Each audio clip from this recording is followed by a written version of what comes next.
الحمد للہ وحدہ والصلاة والسلام علی من لا نبی بعد اما بعد اعوذ باللہ من الشیطان الرجیم بسم اللہ الرحمن الرحیم ان اللہ یأمرکم ان تؤدوا الامانات الى اہلها واذا حکمتم بین الناس ان تحکموا بالعدل ان اللہ نعم ما یعظکم بہ ان اللہ کان سمیعا بصیرا۔ بے شک بلا شبہ اللہ رب کریم تمہیں امانتوں کی ادائیگی کا حکم دیتا ہے، اور ساتھ ہی تمہیں یہ حکم دیتا ہے کہ جب تم فیصلہ کرو تو عدل اور انصاف کا فیصلہ کرو۔ اور یہ بات تمہارے لیے یعنی اللہ رب کریم جو تمہیں نصیحت فرماتا ہے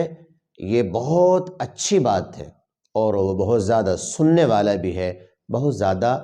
دیکھنے والا بھی ہے۔ ان اللہ یأمرکم ان تؤدوا الامانات الی اہلہا، امانت والوں کو اس کی امانت ادا کرو، صاحب حقوق کے حقوق ادا کرو، اس کا حکم تمہیں اللہ دیتا ہے۔ اللہ رب کریم کا حکم ہے کہ حقوق والوں کے حقوق ادا کر دیے جائیں، امانت والوں کی امانت ان کے سپرد کر دی جائے۔ ان اللہ یأمرکم ان تؤدوا الامانات الی اہلہا واذا حکمتم بین الناس ان تحکموا بالعدل، اور جب تم لوگوں میں فیصلہ کرو تو حقوق کا پاس و لحاظ رکھو، امانتوں کا پاس و لحاظ رکھو، جن کے جو حقوق ہیں ان کے پورے حقوق ادا کرو، حق اور انصاف اور عدل کے تقاضوں کے ساتھ فیصلہ کرو۔ فرمایا ان اللہ نعم ما یعظکم بہ، کہ یقیناً اللہ تعالیٰ جو تمہیں نصیحت فرماتا ہے یہ تمہارے لیے بہترین بات ہے، بہترین بات ہے، عمدہ بات ہے۔ کتنی شاندار بات اللہ رب کریم نے ارشاد فرمائی کہ بہترین بات ہے تمہارے لیے۔ وہ کیسے؟ کہ اگر تم نے امانت والوں کی امانت ادا کر دی، صاحب حقوق کے حقوق ادا کر دیے، عدل اور انصاف کا فیصلہ اگر تم نے کیا اور اس کا ماحول بنایا اور اس کی فضا قائم کی، تو اس کے نتیجے میں یہ بہترین نصیحتیں ہیں جو اللہ رب کریم تمہیں کر رہا ہے، وہ اس اعتبار سے کہ دنیا میں بھی اس کا تمہیں فائدہ ہوگا اور آخرت میں بھی تم اس سے فائدہ اٹھا سکو گے۔ دنیا کا فائدہ تو یہ ہے کہ جب حق اور انصاف کا فیصلہ کیا جاتا ہے، امانت والوں کو امانتیں دے دی جاتی ہے، صاحب حقوق کے حقوق ادا کر دیے جاتے ہیں، تو اس کا سب سے بڑا فائدہ دنیا میں یہ ہوتا ہے کہ امن و سلامتی کی فضا بنتی ہے، محبت پروان چڑھتی ہے، دلوں میں ایک دوسرے کے لیے پیار اور محبت جاگتی ہے، انسانیت کی فکریں پیدا ہوتی ہیں، اور خوشی اور شادابی کا ماحول تیار ہوتا ہے۔ گویا کہ ماحول اس قدر کریٹ ہوتا ہے کہ ہر آدمی، ہر انسان، ہر طبقہ ایک دوسرے سے خوش رہتا ہے، ایک دوسرے کے ساتھ دیتا ہے، ایک دوسرے کے کام آتا ہے، اور چاروں طرف سے پیار، محبت، امن و شانتی کی خوشبو آتی ہے۔ اور صاحب حکومت ہے تو ان کی حکومت اور ان کا تخت و تاج مضبوط ہوتا ہے، حکمرانی مضبوط ہوتی ہے۔ گویا کہ عائلی اور سماجی جو تانے بانے ہیں، جو روابط ہیں اور جو ضابطے ہیں، ان سب کو استحکام حاصل ہوتا ہے۔ تو دنیا کے اعتبار سے تو یہ فائدہ ہے، اور آخرت کے اعتبار سے اجر ہے، ثواب ہے، اللہ رب کریم کی رضا ہے، اس کی خوشنودی ہے، یہ ساری چیزیں ہمیں آخرت میں ملیں گی۔ تو دنیاوی اعتبار سے بھی فائدہ ہے اور آخرت کے اعتبار سے بھی فائدہ ہے، اس لیے اللہ رب کریم نے فرمایا ان اللہ نعم ما یعظکم بہ، کہ یہ بلا شبہ یہ بہترین بات ہے، یہ بہترین نصیحت ہے جو اللہ رب کریم تمہیں کر رہا ہے۔ ان اللہ کان سمیعا بصیرا، اور یاد رکھنا اللہ رب کریم بہت زیادہ سننے والا بھی ہے، کہ تمہاری ایک ایک باتوں کو وہ سنتا ہے، اور بصیرہ، سمیعا بصیرہ، اور وہ بہت زیادہ دیکھنے والا بھی ہے۔ اس کے دیکھنے سے کوئی چیز مخفی نہیں رہ سکتی، پوشیدہ نہیں رہ سکتی، اس کے سننے سے کوئی چیز مانے نہیں ہے، وہ سنتا بھی سب سے زیادہ ہے اور دیکھتا بھی سب سے زیادہ ہے۔ پوری کائنات میں اس کی جو سماعت ہے اور اس کی جو بصیرت ہے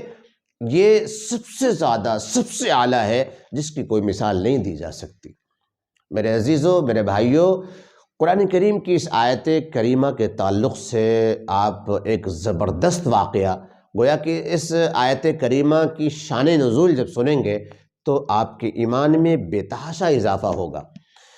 خانہ کعبہ کی خدمت، بیت اللہ کی خدمت زمانے جاہلیت میں بھی بڑے شرف و کرم کی بات سمجھی جاتی تھی۔ جن جن لوگوں کو خدمتوں کی ذمہ داریاں ملتی تھی وہ لوگ معاشرے میں بڑے معزز اور بڑے ممتاز مانے اور سمجھے جاتے تھے۔ زمانے جاہلیت میں اللہ کے نبی جناب محمد رسول اللہ صلی اللہ تعالیٰ علیہ وسلم کے عم محترم حضرت عباس رضی اللہ تعالیٰ عنہ کے ذمے حاجیوں کو پانی پلانے کی ذمہ داری تھی، جسے سقایا کہتے ہیں۔ آپ کے دوسرے چچا حضرت ابو طالب کے ذمے بھی دیگر امور تھے۔ اسی طرح خانہ کعبہ کی کنجی حضرت عثمان بن طلحہ کے سپرد تھی اور وہ مقررہ ایام میں بیت اللہ کو کھولا کرتے تھے۔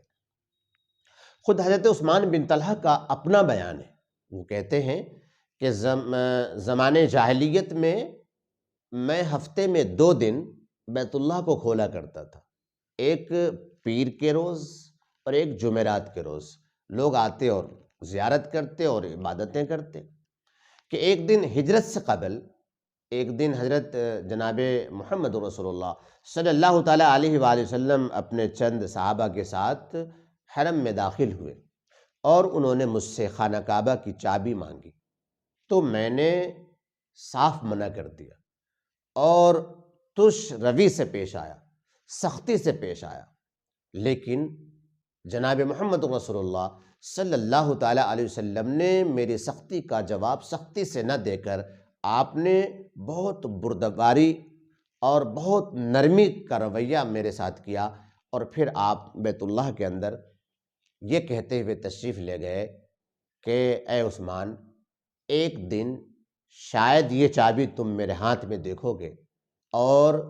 میں جسے چاہوں گا یہ چابی سپرد کروں گا۔ حضرت عثمان بن طلحہ کا بیان ہے، وہ کہتے ہیں، اس وقت تک یہ مسلمان نہیں ہوئے تھے، وہ کہتے ہیں کہ جب جناب محمد رسول اللہ صلی اللہ علیہ وسلم نے یہ بات مجھ سے کہی تو مجھے یقین سا ہو چلا، مجھے لگنے لگا، میرے دل نے گواہی دی کہ یہ بات ہو کر رہے گی۔ تو میں نے اسلام قبول کرنے کا من بنا لیا اور میں تیار ہو گیا کہ میں مسلمان ہو جاؤں گا، لیکن میرے قبیلے کے لوگوں نے میری ملامتیں شروع کر دی اور میں نے ان کے جب تیور دیکھے تو میں اسلام نہ لا سکا۔ جب مکہ فتح ہوا تو اللہ کے نبی صلی اللہ تعالیٰ علیہ وسلم مکے میں داخل ہوئے تو حضرت عثمان بن طلحہ کو اللہ کے نبی صلی اللہ علیہ وسلم نے بلایا۔ حضرت عثمان بن طلحہ نے چابی اللہ کے نبی صلی اللہ تعالیٰ علیہ وسلم کو سپرد کر دی، یہ کہتے ہوئے کہ لیجئے یہ امانت آپ کی سپرد۔ بعض روایات سے پتہ چلتا ہے کہ جب مکہ فتح ہوا تو عثمان بن طلحہ خانہ کعبہ کی چابی لے کر بیت اللہ کی چھت پر پہنچ گئے۔ حضرت سیدنا علی کرم اللہ وجہہ نے زبردستی ان سے چابی لی اور حضرت صلی اللہ تعالی وسلم کی خدمت میں پیش کر دی۔ اللہ کے نبی صلی اللہ تعالی علیہ وسلم نماز اور عبادات سے فارغ ہو کر عثمان بن طلحہ کو طلب کیا اور بلایا اور یہ چابی ان کے سپرد کر دی۔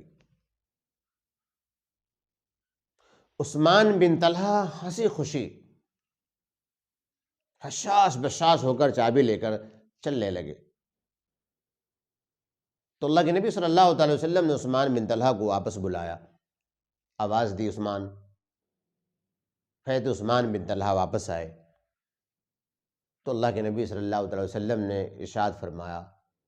کہ وہ عثمان، وہ بات تمہیں یاد ہے جو میں نے کہی تھی؟ حضرت عثمان بن طلحہ نے کہا کہ ہاں یا رسول اللہ، آپ نے جو بات ارشاد فرمائی تھی وہ سچ ہو گئی، آپ کا کہا ہوا سچ ہو گیا۔ اور پھر اسی وقت انہوں نے اس بات کو، اس جملے کو دہرایا کہ آپ صلی اللہ علیہ وسلم نے ارشاد فرمایا تھا کہ ایک وقت آئے گا کہ یہ چابی تم میرے ہاتھ میں دیکھو گے اور میں جسے چاہوں گا یہ چابی اس کے سپرد کر دوں گا۔ اللہ کے نبی صلی اللہ علیہ وسلم نے یہ چابی سپرد کرتے ہوئے حضرت عثمان بن طلحہ کو ایک مژدہ بھی سنایا، ایک خوشخبری بھی، ایک بشارت بھی دے دی کہ اے عثمان، لو یہ چابی تمہارے خاندان میں قیامت تک رہے گی، اور جو تم سے یہ چابی لینے کی کوشش کرے گا وہ ظالم ہوگا۔ مطلب یہ ہے کہ اس خاندان سے چابی لینے کی کوئی بھی جرات نہیں کر سکتا، اور یہ خاندان قیامت تک رہے گا، اور یہ چابی اسی خاندان میں قیامت تک رہے گی۔ حضرت عثمان بن طلحہ نے فوراً اسی وقت کلمہ شہادت پڑھ کر اسلام میں داخل ہو گئے۔ حضرت سیدنا فاروق اعظم عمر بن خطاب رضی اللہ تعالیٰ عنہ ارشاد فرماتے ہیں کہ میں نے دیکھا کہ اللہ کے نبی صلی اللہ تعالیٰ علیہ وسلم حرم میں یہ آیت کریمہ تلاوت فرماتے ہوئے تشریف لا رہے، ان اللہ یأمرکم ان تؤدوا الامانات الی اہلہا وَإِذَا حَكَمْتُمْ بَيْنَ النَّاسِ أَن تَحْكُمُوا بِالْعَدْلِ إِنَّ اللَّهَ نِعِمَّ يَعِظُكُمْ بِهِ إِنَّ اللَّهَ كَانَ سَمِيعًا بَصِيرًا۔ جوف کعبہ میں یہ آیت کریمہ نازل ہوئی ہے۔ عمر فاروق کا بیان ہے کہ اب سے پہلے میں نے یہ آیت کریمہ کبھی سنی نہیں تھی۔ اسی آیت کریمہ کی تعمیل میں اللہ کے نبی جناب محمد رسول اللہ صلی اللہ تعالی وسلم نے وہ چابی حضرت عثمان بن طلحہ کو سپرد کی تھی۔ گویا کہ اس آیت کریمہ پر آپ صلی اللہ علیہ وسلم نے فوراً عمل کیا، اور عمل کر کے صحابہ کو تعلیم دی اور سکھایا اور یہ بتایا۔ تو میرے بھائیوں، میرے عزیزوں، میرے دوستوں، ہمیشہ ہمیں اس معاملے میں بہت ہی چاق و چوبند رہنا چاہیے۔ ہم نماز کو عبادت سمجھتے ہیں، روزے کو عبادت سمجھتے ہیں، تلاوت کو عبادت سمجھتے ہیں، صدقہ اور زکوٰۃ کو عبادت سمجھتے ہیں، حج کرنے کو عبادت سمجھتے ہیں، اور بھی بہت سارے عبادات ہیں اور عبادات کے امور ہیں، سب کو ہم عبادت سمجھتے ہیں، لیکن حقوق کے معاملے میں، امانت داری کے معاملے میں ہم انہیں پتہ نہیں کیوں عبادت نہیں سمجھتے، یا بہت زیادہ ضروری نہیں سمجھتے ہیں۔ یاد رکھیں، امانت بہت بڑی چیز ہے، حقوق بہت بڑی چیز ہے۔ کل قیامت میں محشر کے میدان میں جو نفسا نفسی کی کیفیت ہوگی، اور لوگ زیادہ تر جو پھنسیں گے، اور زیادہ تر لوگ جو پکڑے جائیں گے اور گرفتار ہوں گے، وہ حقوق اللہ میں نہیں، حقوق العباد میں۔ حقوق العباد میں کسی نے کسی کی زمین دبائی ہوگی، کسی نے کسی کے پیسے دبائے ہوں گے، کسی نے کسی کے گھر مکان پہ قبضے کیے ہوں گے، بہرحال معاملات ہوں گے، امانت داریاں ہوں گی، ایک دوسرے کے حقوق کی پامالی ہوگی، اس میں ہی زیادہ تر لوگ گرفتار ہوں گے، پھنسیں گے۔ ورنہ حقوق اللہ کا تو معاملہ یہ ہے کہ اللہ رب کریم کی ایک کرم والے ذات سے امید ہے کہ وہ اپنے حقوق جسے چاہے بخش دے اور معاف کر دے، اور معافی کی امید ہے اللہ کی ذات سے۔ لیکن حقوق العباد کا جو معاملہ ہے، جس میں خاص طور سے امانت داری آتی ہے، خاص طور سے حقوق آتے ہیں، یہ اللہ کی طرف سے معافی آسان بات نہیں ہے۔ لہٰذا میں بھی نیت و عہد کروں، اور آپ بھی نیت و عہد کریں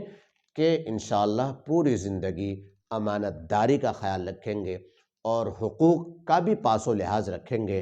اور اس آیت کریمہ میں جو حکم دیا گیا ہے ہمیں، اس حکم کو بجا لائیں گے۔ اللہ رب کریم مجھے اور آپ کو سبھی کو عمل کی توفیق عطا فرمائے۔